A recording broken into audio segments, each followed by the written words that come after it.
Olá, tudo bem com você? Espero que sim. Aqui quem fala é Daniel da Bessource e eu queria já começar parabenizando você que está aqui nesse evento da Sencha, do Intensivão JavaScript, porque eu tenho certeza que você vai ter muito conteúdo bom aqui hoje.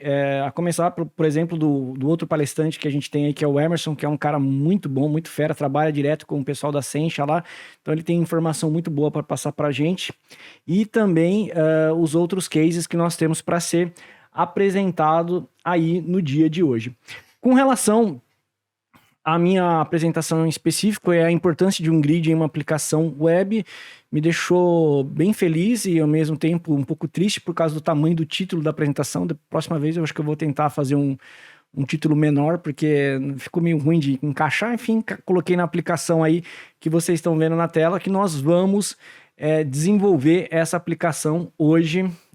Na verdade, não é bem uma aplicação, é algo bem mais simples do que vocês estão talvez esperando, mas o que eu quero mostrar é o time do desenvolvimento para você chegar em tal estágio de uma solução, né, de uma entrega de uma funcionalidade para um cliente final. Hoje a gente vai fazer com o XJS 7.4, inclusive o artigo do Emerson Januário, que é o outro palestrante do dia aí. Esse artigo aqui é muito bom. Depois, se eu fosse vocês, eu daria uma lida. Lá tá direto na página da Sencha, se vocês entrarem lá, tem várias funcionalidades do grid, né? Recomendo vocês para descobrir aí o porquê que hoje a minha intenção é enaltecer aí o XJS, o grid do XJS, porque ele realmente é muito bom. Recomendo você também ir na página do Kitchen Sink, que é o local de exemplos da própria Sencha, onde você vai descobrir muita coisa do que um grid pode fazer aqui, tá? Você tem N opções aqui, e aí você pode olhar aqui do lado direito que você tem aqui o View, o Controller, a Store, o Module. Se você não sabe o que é View, Controller, Store e Module com XJS, se for sua primeira vez aqui, já vou deixar um aviso legal para você que na próxima semana o canal da Bessource no YouTube vai ser reativado.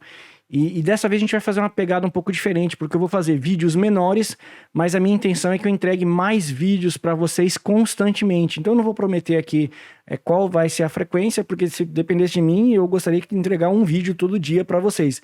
Mas eu vou, por exemplo, desenvolver alguns vídeos bem interessantes do tipo como criar uma aplicação do zero, como que você usa um View Controller para você aprender o que é o View Controller, um View Model, uma Store, um Model que é utilizado na Store que é diferente do View Model. Mas vamos falar então o que não é, por exemplo, um grid. E às vezes na consultoria aqui na Bessource, que nós desenvolvemos uma série de softwares aí no mercado, né? A gente já trabalhou com N ramos aqui de atuação, né?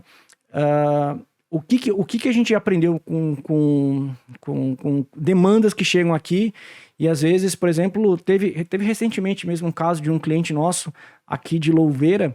Ele tinha uma aplicação gigante, mas gigante, feita com ASP.NET, MVC, com Razor na saída, e o grid não tinha um grid, era um Bootstrap, né? Tem problema usar o Bootstrap? Não tem problema. Que é esse aqui, tá? Mas isso aqui não é grid. Você tem um facilitador de layout, de tabela, onde você não precisa ficar perdendo com tempo na hora de desenvolver alguma coisa, porque já tem um framework CSS facilitando o layout que você vai utilizar. A mesma coisa o Tailwind, que nós já tivemos caso. O Tailwind, e detalhe, tá? Tanto o Tailwind, tanto o Bootstrap, eles não te enganam, tá? Eles são muito sinceros. Nós somos um framework de design de tabela, para que você tenha algo mais bonito. Mas em nenhum momento ele tá falando para você que, eu quero paginar para você, eu quero reorganizar os registros, né? Fazer o sort, tá? Então, assim, Tailwind não é ruim, Bootstrap não é ruim. Cada um tem o seu propósito. Aí o exemplo que eu falei para vocês, eu separei aqui um componente que é o Data Table. O Data Table é um caso que me marcou muito, porque eu utilizei Data Table no passado, né? Eu comecei muito tarde com XJS. Se vocês forem parar para ver, eu comecei em 2014, né? No meio do ano de 2014. E quando eu conheci, eu falei, nossa, mas é muito bom isso aqui. Comecei a fazer os primeiros testes, comecei a entender como é que eu desenvolvia uma aplicação com XJS, Mas aí eu já tinha desenvolvido algo com o Data Table, e o Data Table, o que que acabou acontecendo?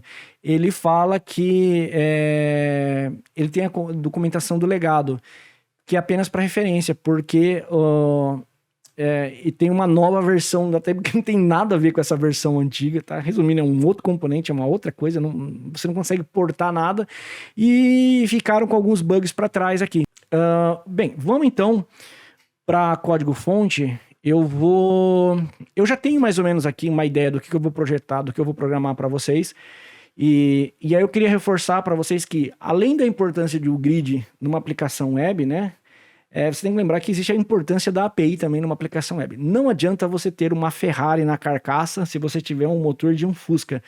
Essa Ferrari não vai performar tão bem quanto uma Ferrari com motor de Ferrari. Então saiba muito bem disso aí, porque deixa eu colocar aqui o Potion. Eu já tenho uma API aqui que eu acabei desenvolvendo. Eu peguei uma base de dados de um cliente antigo que eu tenho aqui na BSource.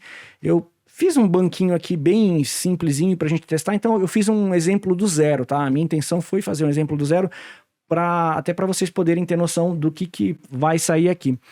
Com relação à API, basicamente ela lista os produtos, né? E ela altera o produto também. Deixa eu ver aqui. Ah, tá.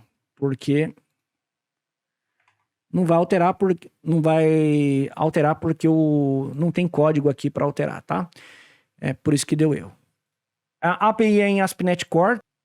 E agora a gente vai começar a brincar com ela agora. Então, assim, essa API eu fiz ela meio que em cima da hora aqui. Ela não tá com todas as boas práticas, inclusive não tem token de autenticação, não tem nada disso. É mais para a gente poder usar ela depois ali com o nosso exemplo. Então, agora, deixa eu ir lá para o nosso projeto. Deixa eu abrir aqui o meu code. Basicamente, a aplicação em si que vocês viram aqui, a aplicação que ela tá rodando no modo tela cheia, tá? No modo full screen. Vamos lá. Para começar aqui, para começo de conversa, deixa eu só ver aqui eu tô vendo o meu script aqui de coisas que eu tenho que falar com vocês aqui. A primeira coisa que a gente precisa fazer para colocar uma story, eu vou até aumentar a fonte do editor de texto, porque assim a gente consegue acompanhar melhor o que a gente tá fazendo. Então, num primeiro momento aqui, eu vou fazer um pré-trabalho antes da gente chegar no grid, mexer na store e no model do produto. Então, eu não tenho aqui, ó, nada, então eu vou criar uma pasta, e geralmente o que eu faço? Eu venho aqui, eu gosto de copiar, eu não ligo, tá, de copiar coisas óbvias, mas é porque eu gosto de ser mecânico ao ponto de evitar problemas do tipo, digitei errado e não consigo encontrar a funcionalidade que eu gostaria de encontrar aqui. E agora eu vou pegar aqui então o meu model, tá? Vou criar um arquivo novo aqui. Poderia vir aqui dar um new file ou segurar o Ctrl aqui, colocar a view aqui, mas eu renomeio para Product Model, tá? Product Model tá aqui também. E aí eu vou mudar aqui também model. Isso aqui faz parte do Class System da Sencha. Depois a gente vai revisar esse detalhe aqui. É um detalhe importante para a gente ver depois. Mas ele, praticamente, o que ele vai fazer? Ele vai herdar aqui um data.model, ok? E eu vou colocar aqui já o meu array de fields, que são os meus campos que eu preciso para fazer rodar aqui a minha...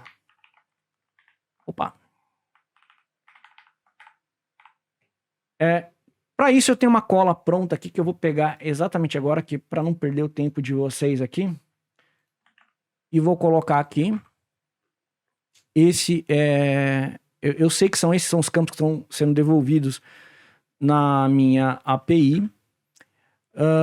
E aí aqui o que acontece? Eu já tenho a minha definição de modelo pronta. Então, isso aqui, só para quem não conhece aqui, quando você vai dar um get aqui, por exemplo, nos produtos, tá vendo aqui, ó, eu tenho os campos que estão sendo devolvidos da minha API. Veja que minha API tem ordenação, tudo coisas que já funcionam diretamente com o grid do XJS, já está tudo pronto aqui. Mas se você pegar e olhar os campos, são esses campos que eu vou ter aqui para utilizar na hora de eu usar no meu grid lá, tá? Então isso aqui já está pronto. A gente vai então agora para criar Store, tá? Então a Store, eu vou fazer o mesmo esquema, seguro Ctrl, eu gosto de fazer isso para ganhar tempo, tá? Não sou muito afim de ficar digitando as coisas do zero, não. Tá, temos a minha Store aqui. A Store, o que a gente vai fazer? A gente vai colocar Store aqui, acertar o class system dela e falar que ele herda... essa Store ela vai herdar a classe exit.dataStore, tá? Vamos lá, exit.dataStore, beleza.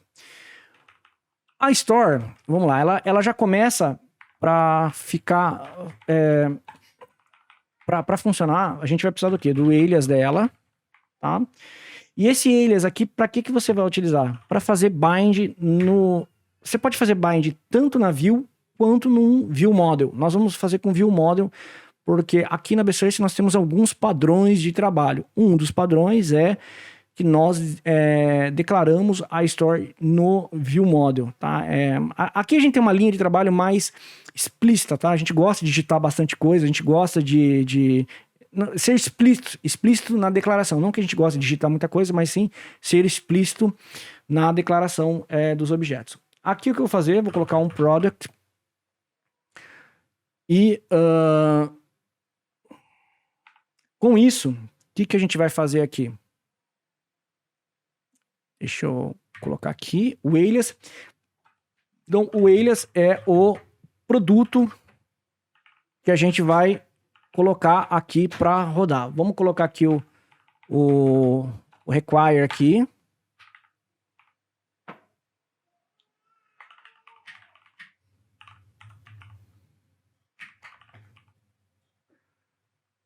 E vou colocar o REST, que ele vai ser o proxy dele aqui. Para facilitar o trabalho de vocês, ou seja, você vai conseguir já consumir a API de um jeito muito mais fácil se você tiver ela sendo... Aqui, na verdade, eu vou ganhar tempo. Vou pegar lá, copiar aqui e vou colocar aqui. Beleza, estamos com o módulo declarado aqui. Eu vou falar que eu quero o remote sort true. Eu quero o page size. Page size é um negócio importante para você saber quantos itens vão ser por página na paginação. Aqui, como a gente está fazendo um exemplo do zero, eu vou colocar aqui 19, tá? Porque eu sei que 19 vai encaixar bem lá no grid que eu quero utilizar. E eu já vou declarar ele aqui com outsync true. Por que o outsync true? O outsync, nós vamos fazer alteração no grid, nós vamos, como é que fala?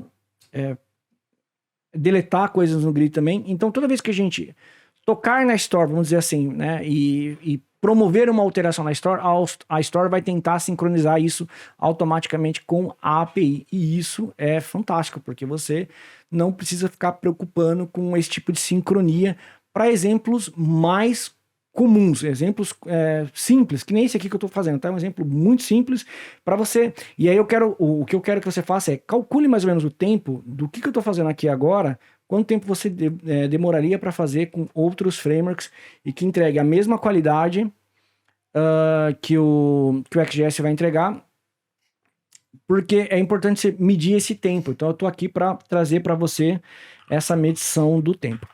Né? Assim você tem um comparativo para ver se isso é o que eu tô te falando é legal ou não. Aqui vai ser o REST, que é como é que fala? O tipo do proxy, então você tem que declarar. Tudo isso aí tá na documentação do XJS. Não vou ficar abrindo agora, senão não vai dar tempo de eu terminar o vídeo, mas é bom para vocês aprenderem. Agora vem aqui um pulo do gato que eu queria deixar para vocês, que é esse aqui, ó. Manifest.product API. Eu não lembro agora onde tá, mas nós vamos lá no app.json, tá? Lá no app.json tem um product aqui. Achei. O que nós, dependendo do produto que a gente está desenvolvendo, dependendo do cliente nosso, nós colocamos a API direto no manifesto do JSON, do app.json. Por quê? Isso é bom para, primeiro, você padroniza quais são as APIs que você vai utilizar na sua aplicação. Você poderia muito bem ter um parâmetro aqui declarado API, sem o projects aqui, e colocar lá sei lá, concatenar.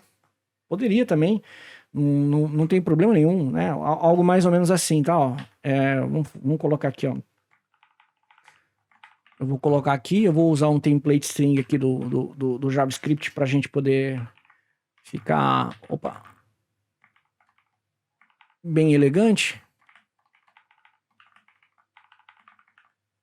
Poderia fazer isso aqui se a minha API, por exemplo,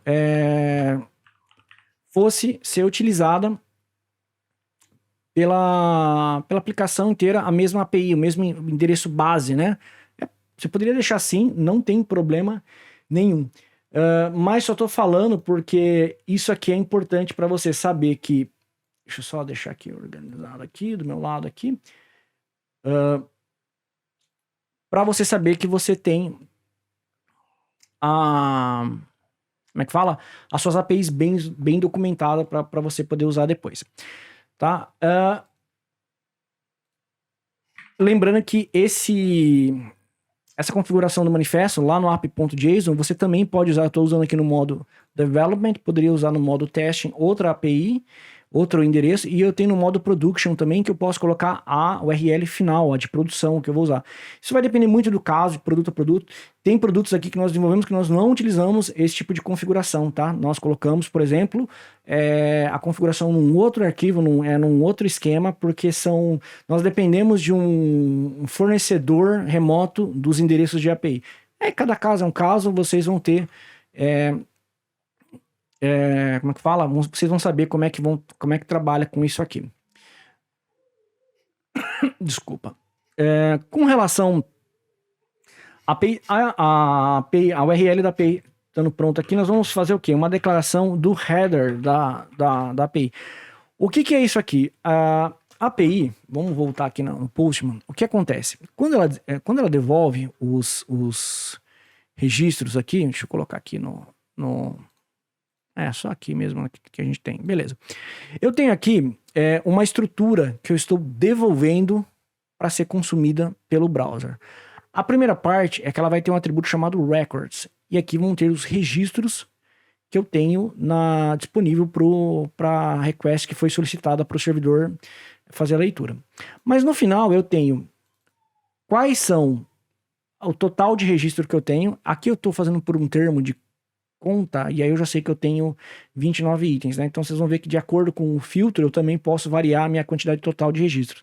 Eu tenho o meu summary, né? Que esse summary aqui é para quando eu quero devolver um registro com totalizador. Então, por exemplo, a gente tem, por exemplo, eu não vou apresentar hoje, não vai dar tempo, mas eu tenho um plugin de totalizador do grid do XGS. Esse plugin é bem legal, mas ele não resolve esse problema, porque você precisa que sua API faça o totalizador geral de todos os registros que você tem para poder trazer aqui para essa página.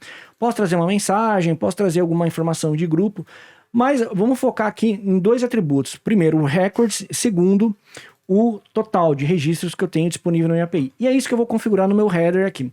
Então, eu vou falar que ele é um JSON. Tá? Eu vou falar que ele tem um root property. Property. Que é records. Eu vou falar para vocês que eu também tenho um total property. Que é o total. Eu poderia parar aqui, mas eu vou colocar aqui um success property. Eu não uso esse success property, mas está na documentação, porque às vezes o que acontece? Você pode devolver registros e acusar uma falha, né? Às vezes pode ter um caso como esse, a gente já trabalhou com situações como essa, que acabou tendo a necessidade de você devolver registro, mas acusar que existe uma falha na chamada. Vamos aqui no... fiz errado, né?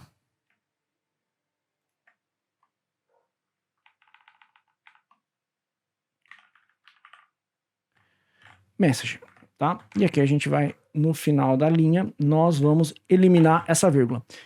Beleza, até então a Store e o Model já está pronto para ser utilizado pelo grid.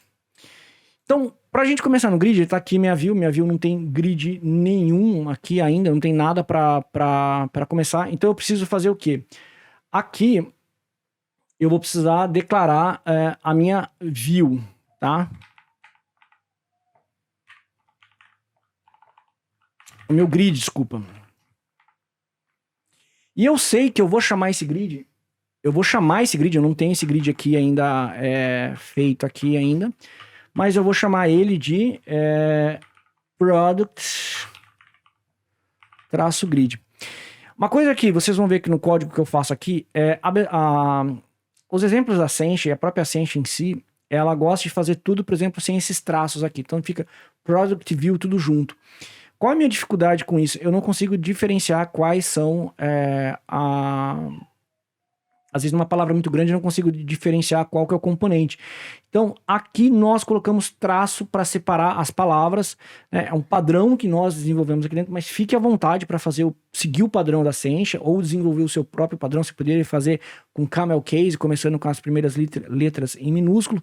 Enfim, você é livre para escolher qual é a melhor maneira de padronizar isso aqui.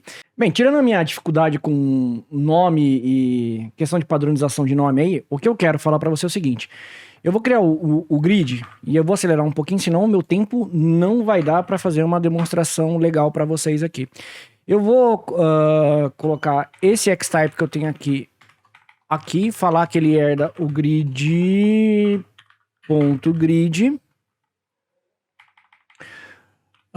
Não preciso do controle do ViewModel, porque ele vai pegar do componente Py. Então lembra que isso aí é legal, o ViewModel e o controle, ele vai ter a herança do Py aqui. E eu vou pegar alguns códigos que eu já deixei pré-separado aqui para poder fazer essa demonstração para vocês, que é, na verdade, como é que eu posso falar?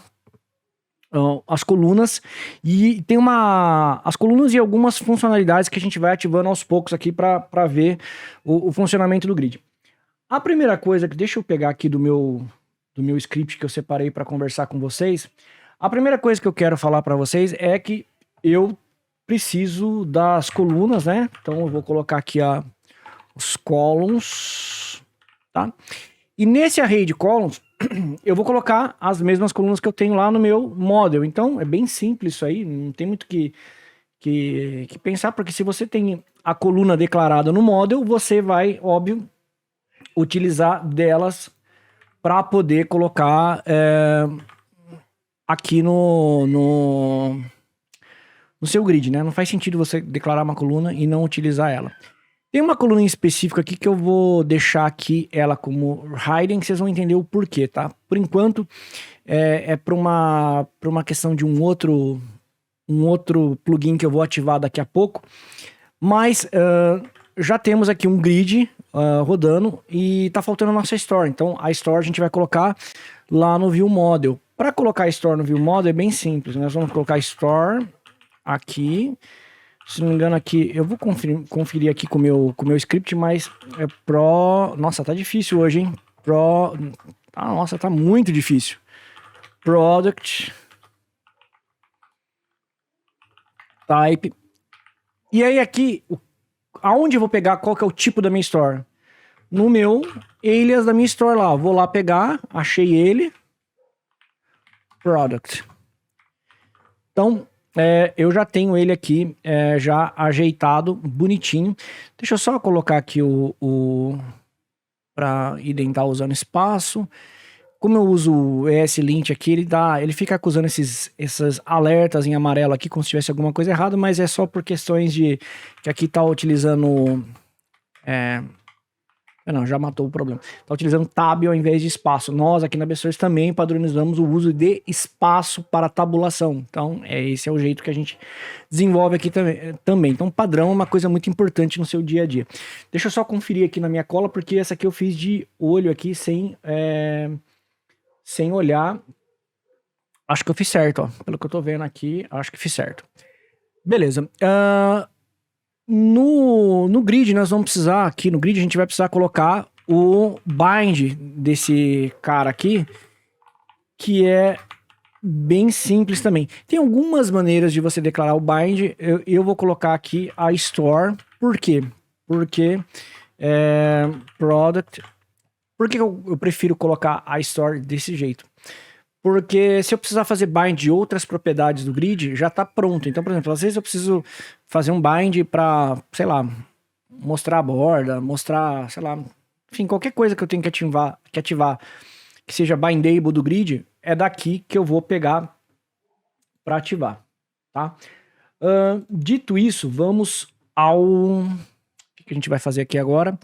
A gente vai testar. Eu já sei que não vai carregar os dados, porque não tem o autoload aqui. E é de propósito, tá? Eu só vou ver aqui o meu Product View, já tá aqui. Vamos lá, vamos para a aplicação nossa que tá rodando. E ele tá dando algum erro aqui. Legal. Vamos ver qual que é o erro que ele tá dando aqui.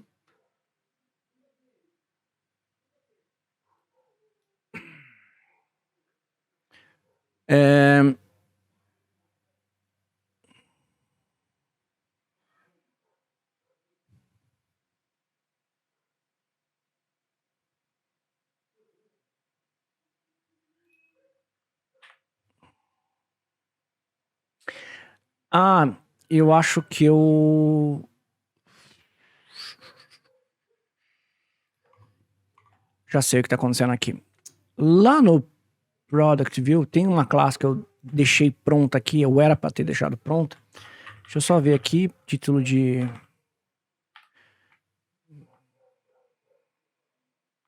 Não é esse cara aqui não. No menu View, Desktop, tá certo.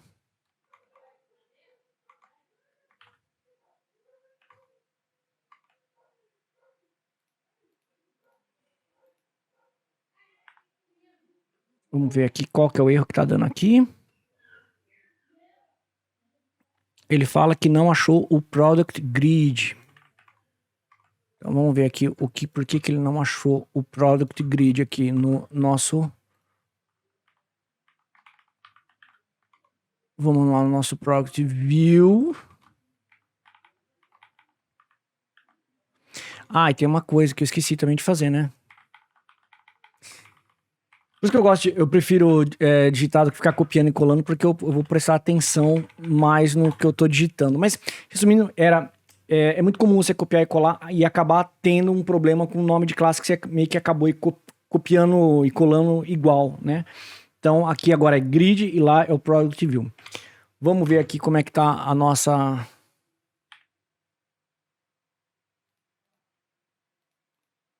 Vamos ver aqui qual que é o problema agora ainda. Widget Product Grid. Tá.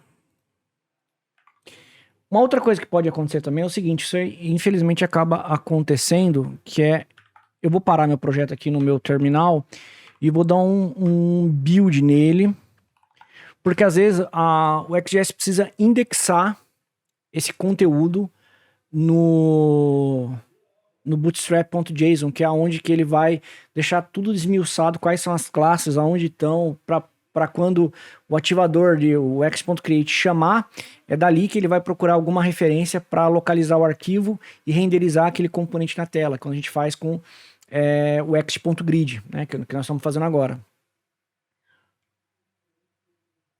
Beleza, vamos colocar aqui para iniciar. Isso que a gente tem que torcer para ser isso, né? Já viu desenvolvedor torcedor que torce para as coisas darem certo? Opa. Dev desktop. Pronto. Aqui agora a gente vai esperar subir.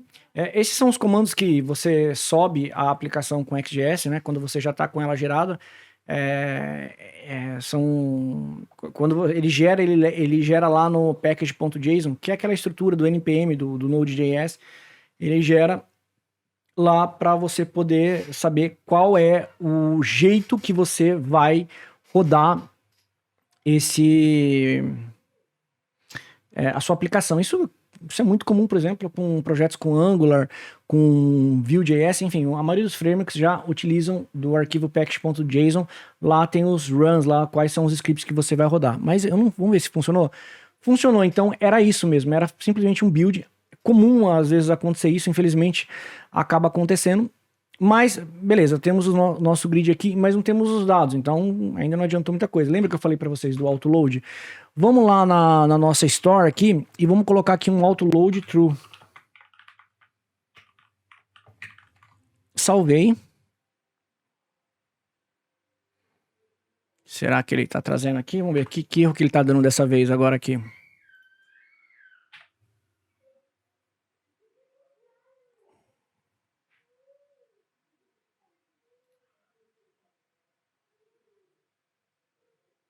Erro.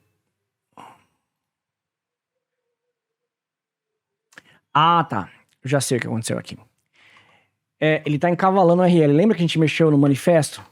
Vamos lá acertar isso aqui lá no app.json. Na verdade, para a gente não ficar perdendo tempo, eu vou fazer isso aqui e já vai resolver, tá?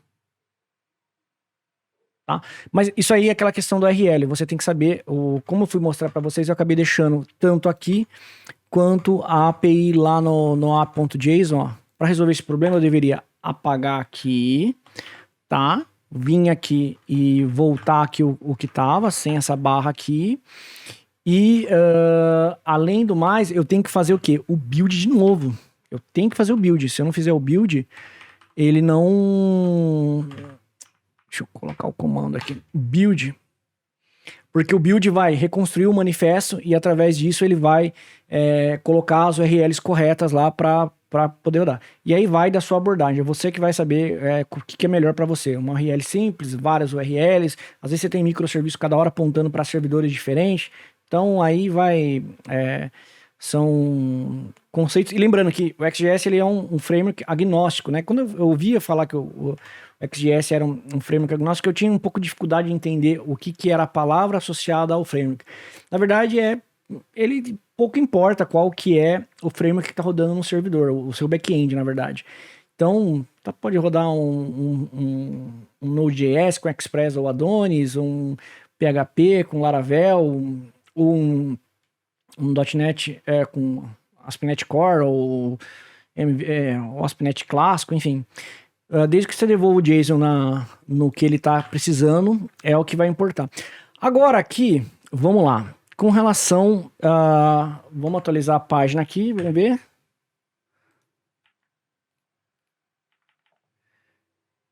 Ah, tá, não tá rodando, né? Tem mais essa ainda.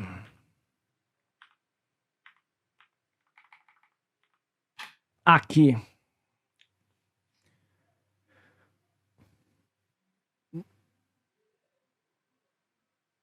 Ele vai rodar aqui.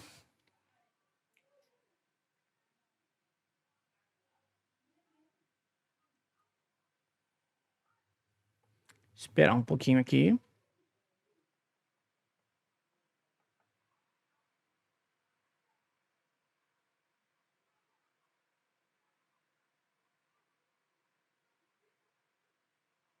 Legal. Eu vou fechar essa aba aqui e já vou para outra aba que eu tinha aqui, que era a aba que estava funcionando. Então, a gente já tem o nosso grid funcionando. Já tem algumas coisas aqui que eu já vou mostrar para vocês que eu deixei pronto aqui para vocês verem. A primeira coisa nós temos o grid do XJS ele tem uma excelente definição de tamanho de coluna.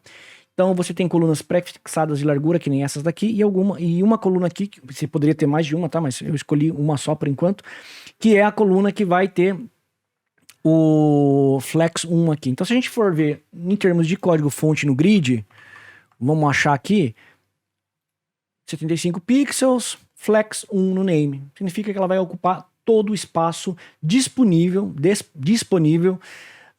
no grid aqui para poder ocupar a tela. Com relação, se vocês viram lá, o by value, number column com format 0.00. Então aqui eu já estou colocando o meu data index, é o vínculo que eu crio entre o meu grid, a coluna do meu grid e o meu model. Então é aqui que você vai fazer o vínculo do do campo com o grid. Tá? Do campo do model com a coluna do grid. As colunas aqui de data e hora, aqui eu deixei de propósito meio apertado, mas eu vou até dar uma ajustada aqui. Vamos ver se 120 fica bom. Vamos ver como é que fica com 120 aqui. A 120 passou um pouquinho, vamos colocar aqui, porque eu quero mostrar um recurso legal, padrão, já do XJS. E detalhe, nós estamos falando aqui, eu não esqueci de mencionar, essa aplicação eu estou desenvolvendo com o Modern Toolkit. O Modern Toolkit faz parte do Open Tooling das últimas versões do XJS. Cara, é muito bom, tá? Porque você tem um design adaptivo, é diferente de um design responsive, onde você pode ter uma funcionalidade que ela funciona de um jeito no desktop e de outro jeito para o mobile. Não vai dar tempo de falar isso aqui hoje, mas mais para frente eu vou trazer esse tipo de conteúdo, porque lá no canal da Bsource a gente vai continuar cobrindo. Veja que se eu passar o mouse, olha que legal, ele mostra o tooltip, já a data, a hora completa dessa linha. Então, isso aqui eu achei muito legal, que é por padrão. Eu não fiz nada nisso, tá? Não fiz nada para ter isso, simplesmente é o padrão e já está funcionando. Tá? Então aqui eu já tenho aqui o meu grid, eu tenho aqui as minhas colunas e alguns detalhes aqui. E agora eu vou fazer o quê? Eu vou colocar uma caixa de texto no topo para a gente poder fazer uma busca no nosso grid. Então eu vou pegar aqui da minha cola, porque se eu não pegar da minha cola eu vou demorar um pouco mais do que eu gostaria. Eu já tenho isso aqui pronto. E aqui o que é? Estou colocando uma toolbar na parte superior do grid, docada no topo, então, por isso que no topo do grid. Ela tem esse símbolo aqui dentro da toolbar, significa que ele vai preencher o espaço que sobra mediante o resto dos componentes que tem dentro da toolbar. Isso aqui basicamente estou fazendo o seguinte, eu quero colocar um aviso, eu estou colocando uma lupa de busca, né, do Font Awesome, e um text field já com a minha busca, já com o meu placeholder aqui. Uma coisa legal do Modern Toolkit, que vocês vão ver a diferença do Classic Toolkit para o Modern, é que os nomes do Modern Toolkit tem mais a ver com a especificação original do próprio HTML. Por exemplo, se fosse Classic Toolkit, isso aqui seria um empty text. Aqui tem dois eventos, esses dois eventos eu vou ter que implementar isso lá no meu controller para eu poder fazer essa busca no meu back-end, na minha API. Vamos lá então, vamos ver se pelo menos tá lá. Ó, já tá lá, já criou a toolbar e já tenho aqui a minha busca. Mas se eu fizer isso aqui, vai dar erro, porque ó, você vai ver aqui, ó, começou a dar erro porque ele fala que o método não está implementado no View Controller. Então, lembrando, para quem não conhece o conceito de View Controller, rápido assim, para a gente revisar aqui, na View do Product View, você vai ter o Controller e o View Model. Então, eu tenho que colocar aqui, porque todos os componentes que tiver dentro dessa estrutura e que não for declarado um View Model ou um View Controller, no caso, por exemplo, se não for declarado um View Controller, ele sempre vai buscando do pai até ele encontrar. Então, no caso, o grid vai pegar esse view controller aqui que não tem nada agora. Então, no view controller, o que a gente vai fazer? Eu coloquei um método aqui. Eu vou deixar colado, tá? Explicando um pouco desse método aqui, tá? O que ele faz? Na minha caixa de texto, quando ela vai fazer uma busca, eu pego a minha view, e pego o meu view model e pego a minha store. Para quê? Para ter uma referência para poder utilizar aqui. Eu limpo o meu timeout, que nem pode ter existido se for uma primeira busca, e depois eu executo o método makeSearch, que é o método que vai pegar a store, vai direcionar para a primeira página, porque é muito comum quem está buscando cometer esse erro, esquecer de direcionar para a primeira página, porque às vezes você está lá paginando o grid, a gente não paginou o grid ainda, a gente vai paginar daqui a pouco. Eu estou lá na página 100, aí eu faço uma busca que só tem 2 páginas, aí o seu grid não traz nada. Por quê? Porque você manda para a API página 100, de uma busca que só tem no máximo 2 páginas. Aí dá meio que não traz nada, você fica perdido ali, tá? Então você sempre quando você faz busca, você reseta a página 1 e faz o load. Eu passo o params, que é o parâmetro que vai ser passado na URL da busca da store, o termo que eu quero fazer essa busca. Com isso em mãos, o que eu vou fazer aqui agora? Eu já vou testar, na verdade, porque eu acho que já está funcionando, tá? Vamos ver. Vamos colocar aqui quadro. Tá aqui, tá trazendo. E tá trazendo a quantidade de registros que tem de quadro. Posso colocar aqui comando, tem o que é comando, e eu posso apagar e dar um enter e voltar aqui. Mas o grid ainda tá faltando coisa que eu quero ganhar produtividade. Uma das coisas que você pode ter para ganhar produtividade no grid, além de criar ele como uma extensão que a gente vai ver depois, isso lá no nosso canal no YouTube, você pode deixar algumas coisas pré-prontas para você reaproveitar no seu grid. Então tem, por exemplo, dá para você declarar no seu grid ele como se ele fosse um package. Depois a gente vai trabalhar com package também. Eu vou ensinar vocês futuramente a trabalhar com package para vocês meio que deixa tudo padronizado quais são os grids que vocês utilizam. Por exemplo, você tem grid aí que vai funcionar como grid de edição de dados, grid de listagem sem edição. Aí você vai ter os seus modelos de grid que você vai utilizar e isso vai ser fundamental para você usar aqui. Agora, o que está faltando aqui? A gente começar a fazer o quê? Implementar os primeiros plugins do grid. O XGS ele tem muito plugin, mas muito plugin mesmo, e muita coisa boa já de primeira que já vai resolver para vocês logo de cara.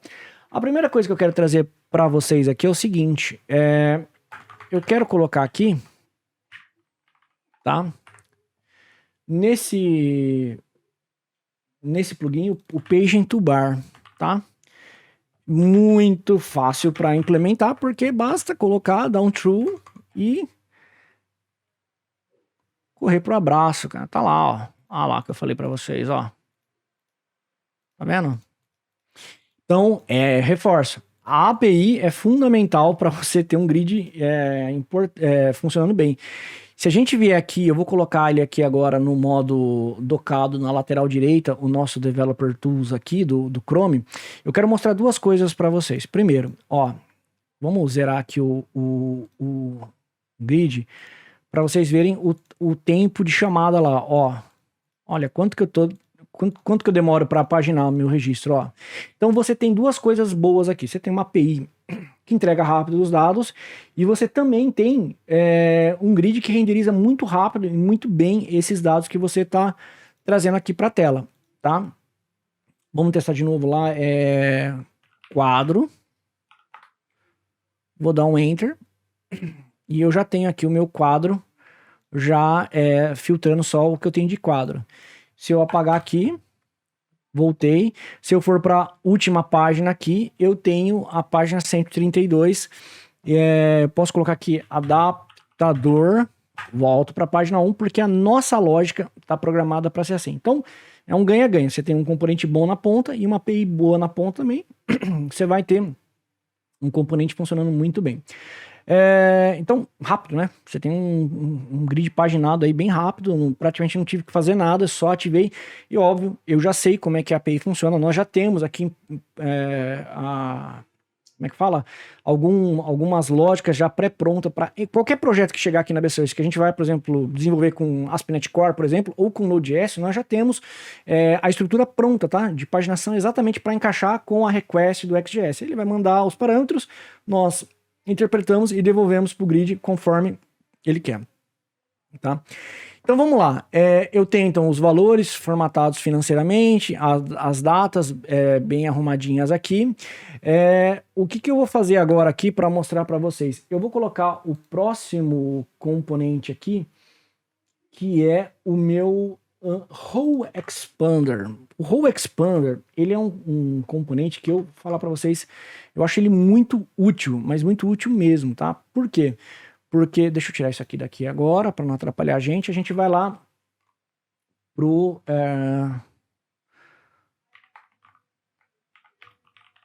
pros plugins do nosso grid. E aí, o que a gente vai fazer aqui?